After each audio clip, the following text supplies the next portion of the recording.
We return to the hovel to see Jason doing a little bit of spring cleaning, tidying the place up in anticipation of the long year ahead, and then treating himself to a nice cooked meal. As they've begun to stockpile some herbal medicine, Jason elects to move it into the freezer. It's unlikely that it will go off given its long shelf life, but it's better safe than sorry, and their freezer isn't exactly full at the moment. In anticipation of the construction of the hovel's first geothermal power plant, Jason and Nails begin to rearrange the hovel to accommodate it, expanding the exterior insulated walls, moving the traps, relocating the stone cutting table, and removing some of the old steel walls. They shall also need to demolish and replace a couple of the hydroponics basins, however, this can wait until the current batch has been harvested. There's no reason to be wasteful after all. Realising that the presence of the geothermal generator in the growing room means that they're losing potential growing space, they decide to remove everything not related to growing from the room, dismantling the shelves and relocating the stone cutting bench into the shared dining area. With all of their preparations complete, Jason begins work on the prototype geothermal generator. Unfortunately, he's still very much a novice in construction and botches the first attempt. On the second attempt, however, he creates a very broken, but still functional generator, solving their energy troubles for the foreseeable future. What Jason didn't notice at the time is that he had just used up the last component they had available to finish the construction. This would prove to be a bit of an issue later on. The first raid of the year, consisting of a single fluorescent pink Wookiee, approached. Thankfully, Nails and Jason both managed to land an arrow on him before he succumbed to the hovel's traps, giving them a little bit of practice.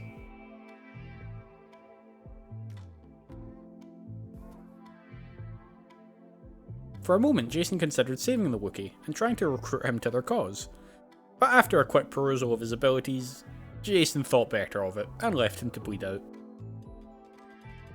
Jason was coming to the end of his current steel vein and, with the threat of winter looming in the not so far distance, he elected to dig further into the mountain to access another vein of steel. As with the previous year, he wanted to mine this vein before the temperatures got too cold to allow him outside. He also hoped that he may find some components in the process of mining towards the new vein.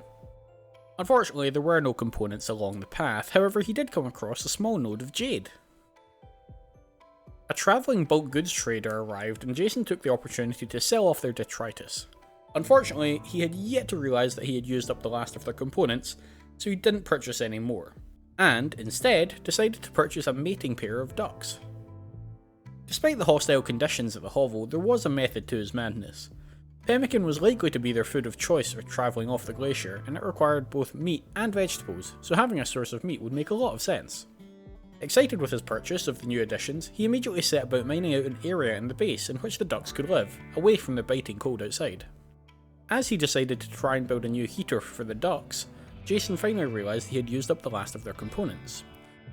He did one final sweep of the area to look for any exposed components and spotted a chunk from a crashed spaceship nearby. He knew that by dismantling it he could obtain a few components.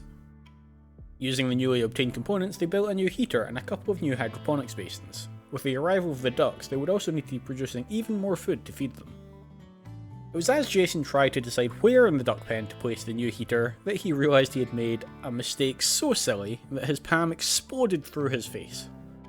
After going to all the effort of expanding the yard to build a new wind turbine, they had forgotten to actually place a single piece of electrical cable that would connect it to the power grid. This meant that the whole time that the third wind turbine had been spinning, it hadn't been providing any of that power to the electric grid. Jason laughed, for the alternative was to break down in tears. Although he didn't know how they would use it, Jason elected to mine out the node of jade. Perhaps they could sell it to a passing trader, or create some nice furniture with it. With the duck pen nearing completion, they designated an area within it where they would store rice, so that it would be accessible to the ducks, as there would be nothing else in the dark cave for them to eat, besides what Jason and Nails provided.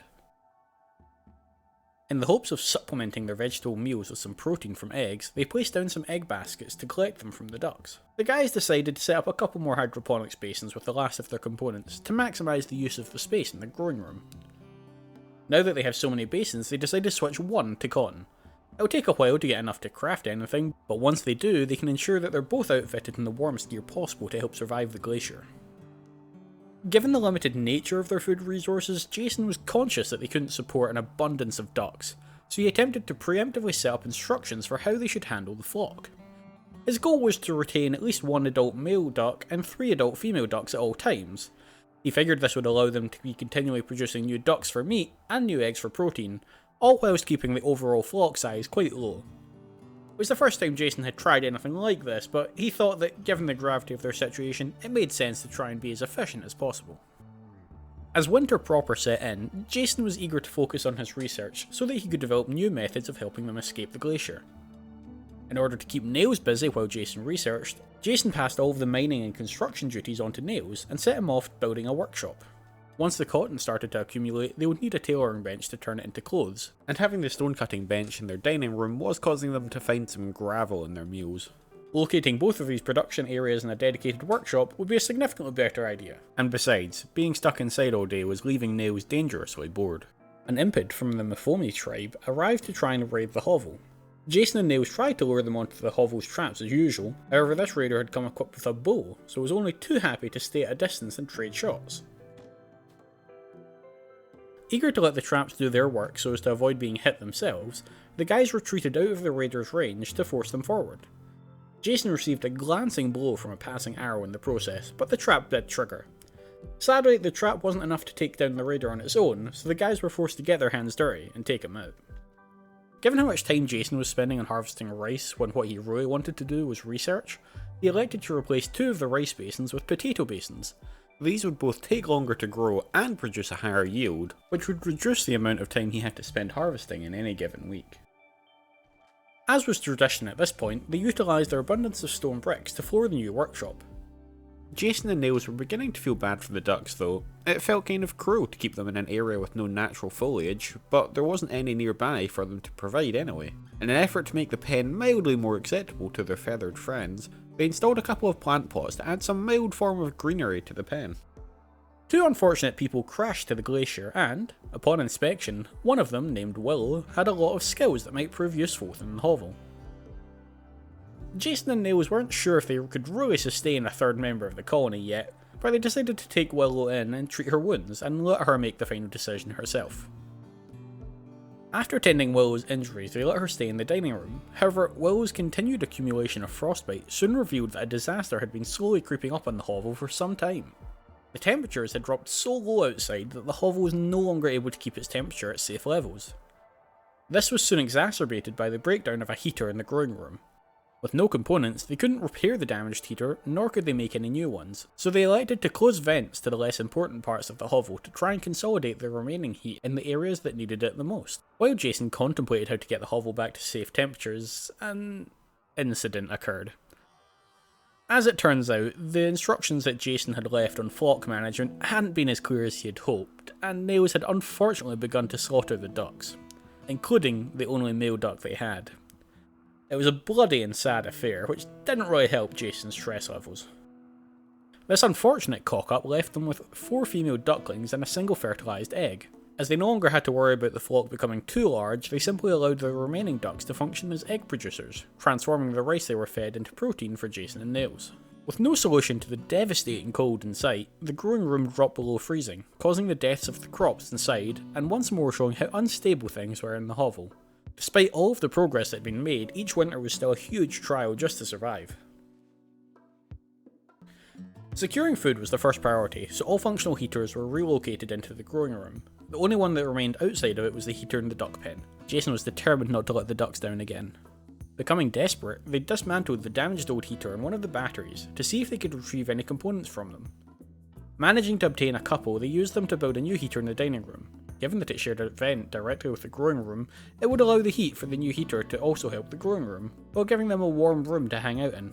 Unfortunately, this didn't quite do the trick, and they were forced to cannibalise the solar panel once more.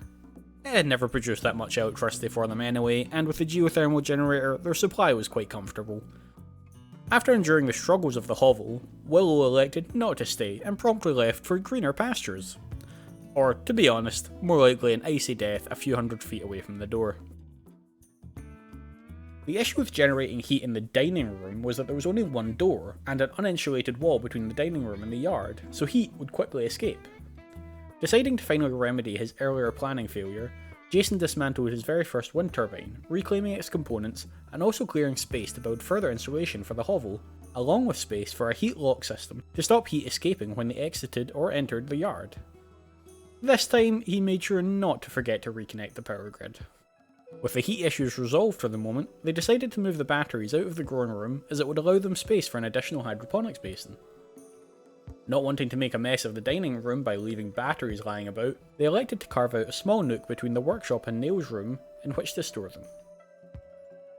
Also conscious that a few raiders had now survived the hovel's single trap, they decided to build a second trap in sequence to try and finish off any who survived the first. The long winter spent trapped inside of the hovel had finally gotten to Nails, causing him to enter a dazed state and begin wandering outside the hovel. With the temperatures out there reaching a ludicrous negative 78 degrees Celsius, Jason remained on standby to pick him up when the cold inevitably brought him down. Jason was able to achieve the rescue without too much difficulty. However, having to rescue Nails from his own stupidity was the last straw in what had been a very stressful week for Jason, so he too broke down, hurling insults at Nails. Well, for a few minutes anyway, before the exhaustion got the better of them both and they decided to sleep it off instead.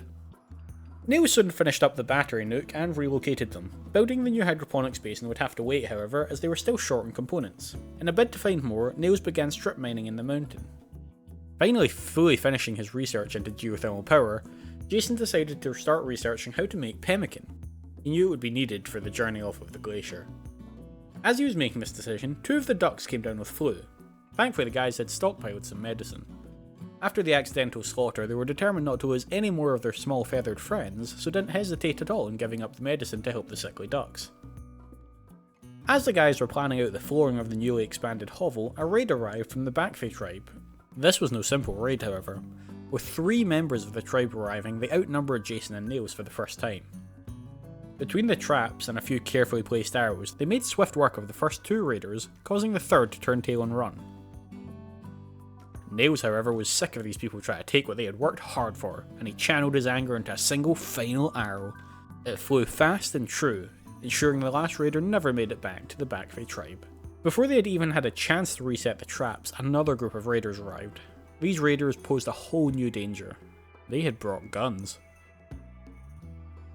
With only their bows and arrows, and no traps left with which to trick the raiders, Jason and Nails feared this might be their end. The one saving grace was the raiders' complete disrespect for the glacier. They had heard of the number of raiders that had fallen to the hovel, so decided to take their time to plan their attack. However, the gripping cold of the glacier soon had them falling one by one to its icy terror.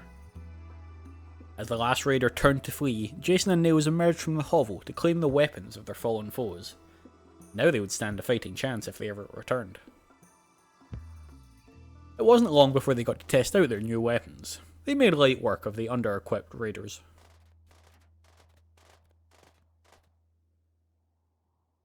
On a slightly less dark note, they had finally stockpiled enough cotton for Jason to craft a cloth parka to replace the leather one he had.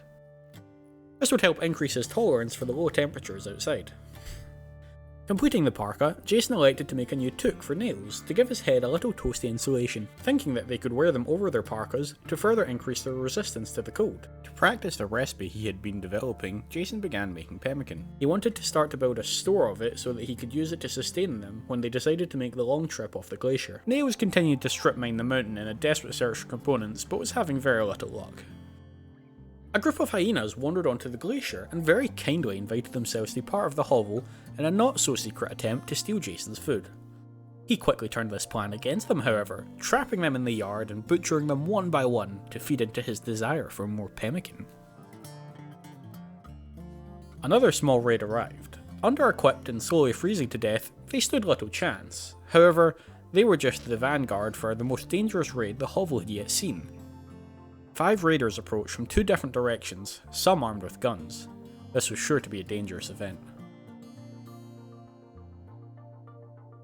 The first raider fell to the hovel's traps, but he did manage to trip both of them before he went, meaning that dealing with the other 4 raiders would fall to Jason and Nails alone. The first raider to charge into the fray was armed with only a small knife. Jason and Nails managed to perfectly time the opening and closing of the door to the yard to trap him inside along with them while trapping his comrades outside. With his inability to hit them from range, they made quick work of him. As Jason and Nails exited the yard, the nearest raider was armed with a bolt-action rifle. Deadly at range, but slow to fire, allowing Jason and Nails' rapid-firing machine pistols to easily take him down at close range. They hit the raider multiple times as they ran for cover behind the military tank of Mystery Meats. They left that raider to bleed out, believing that they had inflicted enough damage, and decided to head south to intercept the next knife-wielding raider. Following the same tactics as before, they managed to keep their distance and take him down without being stabbed. Unfortunately, the rifle-wielding raider hadn't bled out fast enough and did manage to land a superficial hit on both Nails and Jason. Bleeding and unhappy with the tactical situation, Jason and Nails retreated to the secondary entrance of the hovel via the mountain. This would once again force the raiders to come to them. They made quick work of the first raider to round the corner, leaving the last one to flee the glacier. They had survived, and with minor injuries at most. It was a shockingly successful outcome.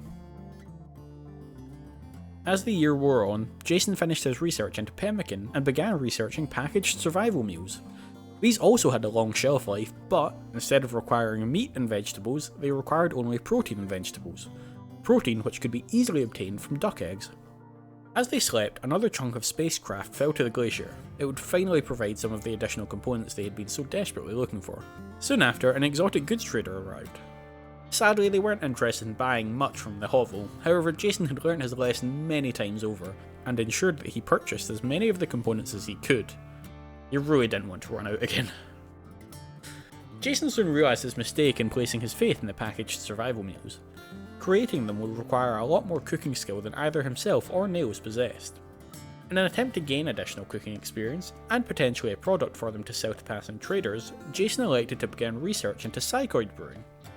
They could grow psychoid leaves in the growing chamber, and then he could practice his cooking by brewing it into tea for them to sell. And maybe have a little sip on if they were having a particularly bad day. All this time, the single basin of cotton had been producing more, and it was finally enough to create a cape. Jason tried on the first cape, only to realise it couldn't in fact be worn over his parka, and, given his parka had significantly better protection from the cold, he elected to just stick to that. As the 1st of August rolled around once again, marking the end of Jason's 3rd year in the glacier, he made a very sudden decision. They had a good supply of pemmican, and the weather was near its warmest. It would only get colder and more dangerous from here on out, and they still would not survive outside in the depths of winter at negative 70 degrees. The raiders had become a lot more dangerous lately, being better equipped and arriving in larger numbers, and it was becoming harder and harder to survive the onslaught. So, with the last attack fresh in his mind, Jason convinced Nails that now is the time to leave the hovel and make for the forests to the south. Thankfully, Nails was easy to convince, and with their decision made, Jason crafted 2 bedrolls for them to use as they travelled, and they set about gathering up their possessions, including prepping the ducks. They were part of the family now, and they would be making the journey too. With the food they would need and the summer sun to guide them, they took the leashes of a couple of ducks each, and walked off the glacier past the corpses they had left strewn there. The hovel would make for an interesting find for some poor archaeologists in a couple of 100 years' time.